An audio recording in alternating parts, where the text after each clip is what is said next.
The Myth of Pygmalion and Galatea, from the Metamorphoses by Ovid, recited in English with Latin subtitles. Watch to the end for interpretation and analysis of this disturbing myth. Because Pygmalion had seen women leading their lives in wickedness, offended by the many faults which nature gave to the female mind, he lived unmarried without a spouse, and for a long time lacked a companion for his bed. In the meantime, he skillfully and happily sculpted white ivory with wondrous art and extraordinary skill, and gave it a form with which no woman could be born. Alas, he fell in love with his own creation. The sculpture had the face of a real maiden, one you might have believed was alive, and, reverence not holding you back, you might even have believed she wanted to move.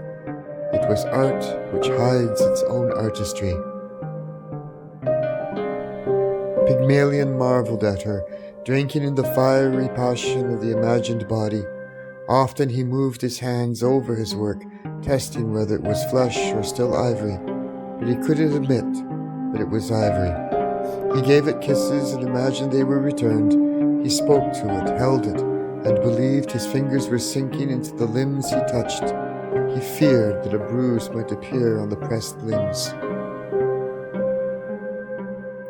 And then, by way of flattery, he brought her gifts beloved by all girls, shells and smooth pebbles, small birds, flowers of 1,000 colors, lilies, painted spheres, and the tears of the Heliades fallen from trees. He adorned her limbs with clothes, placing gems on her fingers, a long necklace on her neck, light pearls from her ears, and small garlands hanging from her chest. All these suited her well, and yet she did not appear any less beautiful unclothed. He arranged her on coverlets dyed with Sidonian shellfish, and called her the partner of his bed, laying her neck back on soft feathers, as if she could feel. The festive day of Venus, most celebrated throughout all of Cyprus, had arrived, and heifers, their curved horns covered in gold, had fallen, struck on their snowy necks. Incense was burning, and after fulfilling his ritual duties, Pygmalion stood at the altars and timidly said, "Gods, if you grant all things, I wish for a wife." He didn't dare say, "an ivory maiden," but instead said, "one like my ivory maiden." Golden Venus herself, present at her own festival, sensed what these prayers desired, and as a sign of the goddess's favor, a flame flared up 3 times and carried its tip up into the air. When he returned, he sought the image of his girl, and reclining on the couch he gave her kisses. She seemed warm. He moved his mouth again and touched her chest with his hands. The ivory, once touched, softened as its hardness was set aside and yielded to his fingers, just as Himetian wax, softened by the sun, is molded by the thumb into many shapes and becomes useful by being worked. Astonished, he hesitated, rejoicing, yet afraid to be deceived. Touching her, he repeated his prayer again and again, loving the statue anew. It was a body. The veins, touched by his thumb, leapt forth. Then indeed Pygmalion, the Paphian hero, spoke many heartfelt words with which he thanked Venus. Finally he pressed his lips to hers, no longer false. The maiden felt the given kisses, blushed, and raising her timid eyes to the light, saw both her lover and the sky. Venus was present at the marriage she had made, and after 9 full moons, Galatea bore Paphos, from which the city on the island of Cyprus takes its name. A disturbing, darkly tale of obsession and objectification. The myth of Pygmalion and Galatea. The metaphysical perspective. We will begin by looking at this myth from a philosophical, if not popular and romantic perspective. The story of Pygmalion can be understood as a profound exploration of metaphysics, especially regarding the nature of reality, beauty, and the artist's quest to grasp a higher realm of existence. Pygmalion's creation of a statue that embodies his ideal of beauty and virtue parallels Platonic notions that the tangible world consists of the imperfect shadows of ideal, abstract forms. Pygmalion's obsession with his sculpture reflects his desire to transcend the flaws of the physical world. By sculpting Galatea, he seeks to bring the ideal form of beauty into material existence, expressing a longing for truth and perfection that remain elusive in his everyday life. His act of creation symbolizes the artist's role as a mediator between the physical and metaphysical realms, striving to make visible the ideals that lie beyond sensory experience. When Galatea transforms from an inanimate object into a living being, this event can be seen as the merging of these two realms. It represents the fulfillment of Pygmalion's metaphysical quest, illustrating the dynamic relationship between the ideal and the real. However, it also raises questions about the nature of reality itself. Once Galatea comes to life, can she ever embody the ideal that Pygmalion envisioned? This tension reflects the philosophical inquiry into whether ideal beauty can exist in the material world. Moreover, it can lead us to a consideration of the psychology of Pygmalion himself and his motivations. From this perspective, Pygmalion comes off as a creator with disturbingly narcissistic tendencies. At the beginning of the story, Pygmalion is portrayed as an isolated individual, deeply dissatisfied with both the world around him and himself. Through Ovid's narrative voice, Pygmalion attributes his dissatisfaction to divine circumstances. However, the obscene daughters of Propiatides dared to deny that Venus was a goddess. For this reason, by the anger of the divine will, it was said that their bodies became common with their beauty, and as their shame slipped away, the blood of their faces hardened, and they were turned into rigid stone, looking just as they did when alive.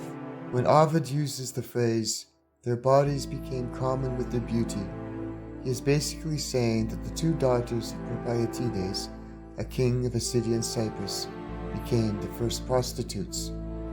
At this point, the story of Pygmalion's quest to heal his wounded self begins in lines 243 to 246. Because Pygmalia had seen them living their lives through crime, offended by their vices, many of which nature had given to the female mind, Pygmalion lived alone without a wife, and for a long time he lacked a partner for his marriage bed. Unable to find a perfect lover, he withdraws from society, seeing himself as both victim and hero. He believes his personal failures are tied to his greatness, his ability to perceive truths in a higher metaphysical realm. As a celebrated sculptor, lauded across Cyprus, Pygmalion sees himself as more than just an artist. His work, he believes, transcends mere art, making him a creator touched by the divine. In his isolation, Pygmalion begins to happily sculpt the image of the perfect woman, a creation of his own mind, not a real woman. At this point, readers may sympathize with Pygmalion. He seems like a tragic, idealistic figure searching for a soulmate. His refusal to compromise his values makes him relatable, as does the tender way he woos his statue with small tokens, common gestures that echo the romantic rituals of any suitor. Yet, this reveals a deep contradiction in Pygmalion. He seeks to charm what is essentially divine with ordinary means, suggesting that some lost part of him yearns for a real connection. This makes him not just tragic, but also pitiable. And now, by way of flattery, he brings her gifts beloved by all girls: shells and smooth pebbles, small birds, flowers of 1,000 colors, lilies, painted spheres, and the tears of the Heliades fallen from trees. The story, one might argue, should end here, with Pygmalion realizing his limitations and confronting his humanity. After all the countless attempts to woo a lifeless object, should he not recognize his own mortality and limitations? Nevertheless, Pygmalion is a product of his time. His belief in the philosopher's teaching, that everything in this world is a shadow of a perfect form, compels him to believe that Galatea's essence exists on a higher plane. His challenge is to bridge the gap between the divine and the mundane, a feat he can only accomplish through an appeal to divine intervention. Thus, Pygmalion turns to magic, invoking the principle of as above, so below. He appeals to Venus, the goddess of love, to transmute the statue into a living, breathing woman. Through Venus's intercession, Pygmalion's wish is granted. Galatea comes to life, fulfilling his metaphysical quest. The story concludes with a joyous wedding where Venus herself presides over the union. Pygmalion, the creator, now realizes his vision. He has breathed life into mere matter. Yet, to the modern reader, this resolution is slightly unsettling. In our worldview, Pygmalion has achieved nothing real. He has lost himself in a delusion. Having descended into madness, he imagines returned kisses and adoring gazes from a statue. But these are the products of a mind disconnected from reality. Pygmalion has not heeded the Delphic maxim, "Know thyself." He has failed to acknowledge his mortal limitations, meddling in the realm of the divine with dangerous consequences. Though the story ends with a supposed happily ever after, we might ask, what happens next? Once the perfect woman becomes a living being, she must inevitably take on the imperfections of the real world. She will age, disagree, and seek her own identity, no longer bound to Pygmalion's idealized vision. Like in the modern Prometheus, she might even seek revenge on her creator for imposing impossible expectations. And what of Pygmalion? As he confronts the reality of a flawed living woman, he will long for the idealized statue he once created. The gulf between reality and his ideal will become unbearable, and in his frustration he may lash out.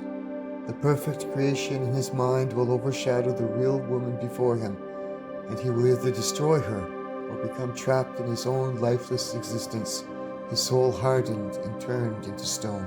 This story reveals a fundamental paradox of human nature. As human beings, we possess a spark of the divine within us, the ability to imagine, to intuit ideals of perfection. We think in symbols and in shadows. We write poetry. We sense that the reality we live in is merely a shadow of a greater universal design.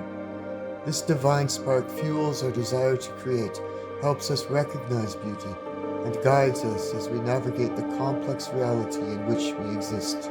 At the same time, we are painfully aware of our human limitations, bound to a world of matter and shifting perceptions.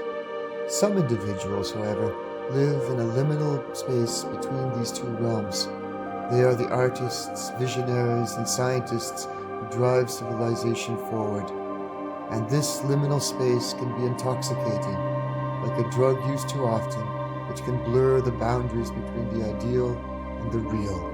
The danger lies in the temptation to mistake our creations for reality. An idealistic vision may become corrupted by personal insecurities, and the exceptional individual may begin to believe that he himself is a god, that his creations are not just reflections of ideals, but real. This is why, when we straddle two worldviews, embracing both the metaphysical and the mundane, the abstract and the phenomenological, it is crucial to remember the ancient Delphic maxim, "Know thyself."